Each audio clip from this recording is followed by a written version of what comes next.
What's up everyone and welcome back to another tutorial. Today we're going to see how to remove Meta AI on Messenger.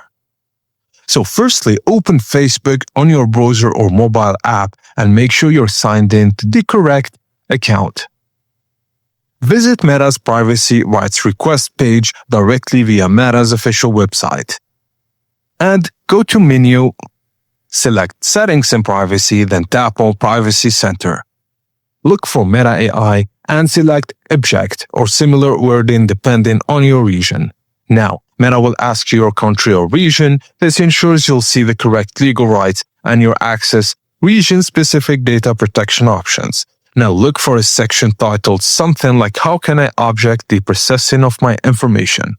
Tap to select that option and you may see different categories such as object to AI training, to marketing, profiting, or to data processing under legitimate interest. You must submit a separate form for each type of objection. Fill out your name, email link to account and explanation, then submit the request. Now you'll receive a confirmation email. Meta reviews your request and response time depends on your region, often from 30 days in Europe or UK.